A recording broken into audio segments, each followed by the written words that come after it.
both both aorta or the pulmonary trunk has an ascending part. So when the ventricle pumps the blood and it reaches a peak of the artery, then it slowly goes farther. But there is always a part of blood that remains here. And what does it do? Well, it goes back. And it goes back just by filling these certain concavities in the cusp. In the newborns, these cellulars are maybe not flat, but slightly concave. With aging, they just become like a pelican or so. So they just have this. Now, in the aorta,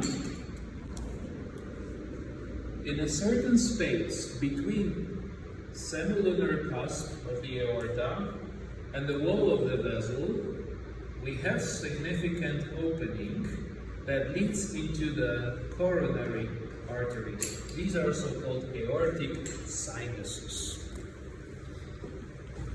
Not sure if we can. Oh yeah, we can see that.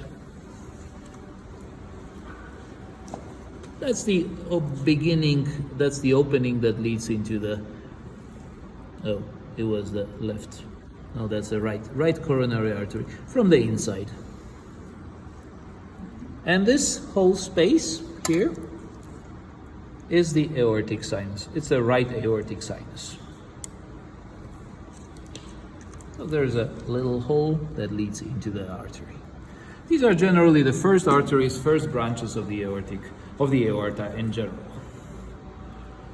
Now, atria and ventricles are separated by the ventricular and atrial septum. Here we have the ventricular septum. It's relatively thick septum, and see that the wall of the left is significantly thick, while the wall of the right is about 3 folds thinner.